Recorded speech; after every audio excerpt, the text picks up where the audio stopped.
Assalamualaikum warahmatullahi wabarakatuh. Halo semuanya. Dalam video kali ini kita akan membahas sekilas mengenai radiasi. Nah, pemahaman mengenai radiasi ini sebagai konsep nantinya untuk belajar biofisika radiasi. Nah, untuk radiasi itu sendiri ya, kita sudah memahaminya bahwa radiasi ini merupakan pancaran energi baik melalui materi ataupun ruang dalam bentuk gelombang elektromagnetik ataupun partikel. Itu radiasi. Nah, ini beberapa yang termasuk dari gelombang elektromagnetiknya ya. Di antaranya ada gelombang radio, gelombang mikro, inframerah, cahaya tampak, kemudian ultraviolet, sinar X ataupun sinar gamma. Ya, ini bentuk-bentuk dari gelombang elektromagnetik. Sementara bentuk-bentuk partikel ada elektron atau disebut juga beta, proton, kemudian neutron ataupun partikel alfa. Oke, semoga bisa membedakan ya. Nah, secara sifatnya radiasi ini tidak dapat dideteksi oleh indera manusia. Tidak bisa langsung ya, detektornya bukan alat indera. Tetapi dapat berinteraksi dengan bahan ataupun materi. Ya, misalkan material biologis itu pada manusia. Jadi tidak bisa dideteksi melainkan dapat berinteraksi. Nah, untuk mendeteksinya nanti ada alat deteksi radiasi atau detektor radiasi. Kemudian secara jenisnya, jenis radiasi ini ada yang pengion, ada yang non pengion. Yang pengion yaitu alfa, beta, neutron, sinar gamma, sinar X. Ini kelompok radiasi pengion. Sementara yang non pengion contohnya ultraviolet, gelombang mikro, gelombang radio, dan radar. Nah, kalau kita perhatikan di sini ada ilustrasi suatu atom. Di dalam atom itu ada bagian-bagiannya, yang utama di sini bagian tengah atau inti, nukleus ya. Ada yang muatan positif yaitu proton, kemudian ada yang netral yaitu neutron, dan di sekeliling inti ada muatan negatif atau disebutnya elektron. Nah, mengenai sumber radiasi itu sendiri, ya, radiasi bisa berasal dari alam atau bisa juga buatan. Apa saja sumber radiasi alam? Bisa menyebutkan? Ya, betul. Radiasi alam yaitu contohnya ya sinar kosmik atau dari benda-benda langit. Atau bisa juga dari batuan seperti uranium ya, C ataupun K. Atau bisa juga dalam tubuh manusia itu sendiri ada yang namanya radiasi ya, ada sumber radiasinya. Ini contoh benda-benda langit ya, sinar matahari juga memancarkan radiasi, bintang juga memancarkan radiasi. Nah, karena dalam tubuh manusia juga ada ion-ion, maka ada radiasi juga. Nah, kalau yang termasuk sumber radiasi buatan, diantaranya zat radioaktif buatan seperti kobalt, cesium, ya, iridium, kromium, dan lain-lain. Masih banyak yang lainnya. Kemudian ada juga dari mesin sumber radiasi seperti mesin sinar X, akselerator, reaktor nuklir, ataupun iradiator. Lalu komposisi radiasi alam dan buatan. Ayo, banyakkan mana? Banyakkan alam atau buatan? Barusan sudah tahu sumbernya, sekarang komposisinya. Nah, ternyata nih ya, yang paling banyak adalah radiasi alam sebanyak 70%.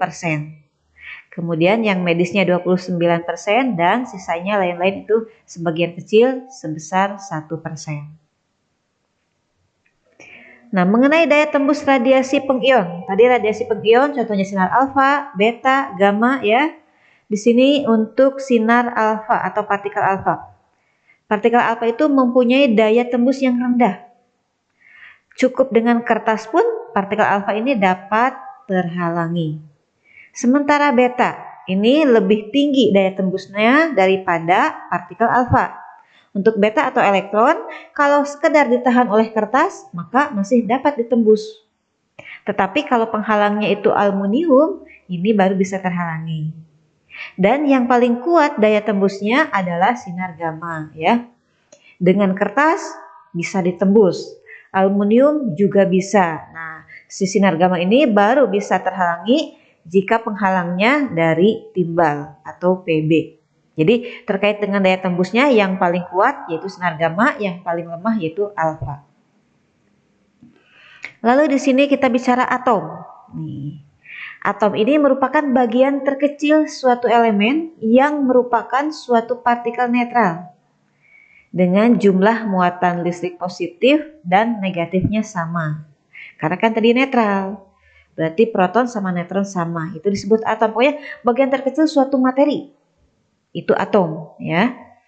Model atomnya di sini ada beberapa ilmuwan yang mengungkapkan mengenai model atom, di antaranya Thomson, kemudian Rutherford, dan yang ketiga ada Bohr. Mereka punya pendapat yang berbeda. Pendapatnya seperti apa kita lihat mulai dari pernyataan Thomson. Nah, Thomson ini mengungkapkan bahwa atom seperti bola yang mengandung muatan positif tersebar secara merata di seluruh permukaan bola. Ya, jadi bola seperti di seluruhnya ada muatan positif. Sementara elektron yang bermuatan negatif itu berkeliaran di dalam bola yang bermuatan positif. Ini yang diibaratkan seperti model roti kismis ya. Rotinya itu muatan positif ditaburi kismis-kismis yang bermuatan negatif. Seperti ini tampak ilustrasinya. Dengan diameternya yaitu 2 kali 10 pangkat minus 8 cm. Nah, sementara kalau menurut Rutherford, Rutherford ini 1 tahun berikutnya dari pernyataan Thomson mengungkapkan bahwa atom bagian luar itu dibatasi oleh elektron.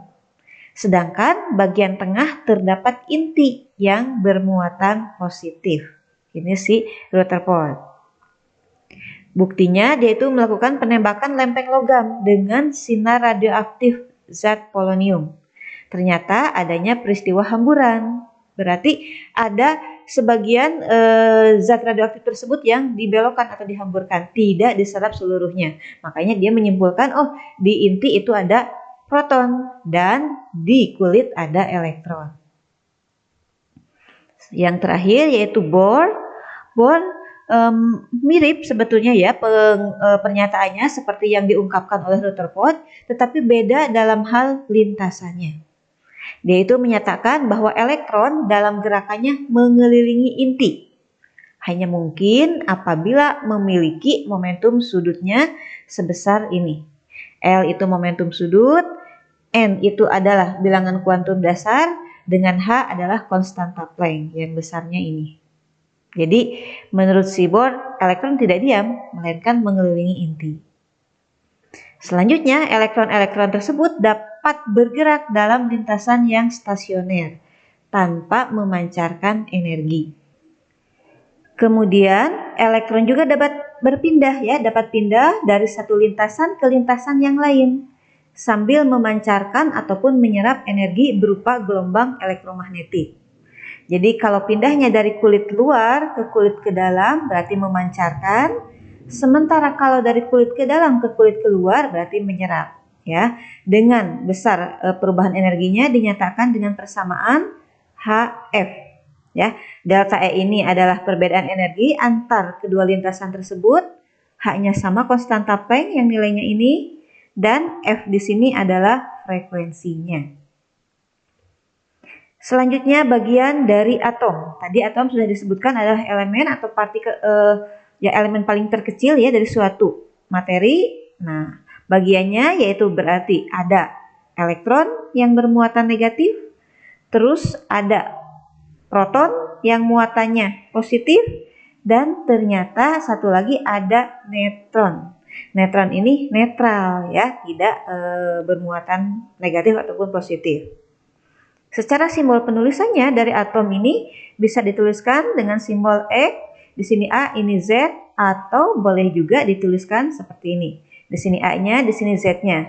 Dengan X ini adalah atomnya, sementara Z adalah jumlah proton.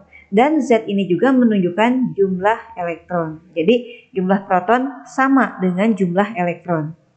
Sementara A ini adalah jumlah nukleon. Jumlah nukleon itu adalah Z ditambah N. Nah, N itu apa?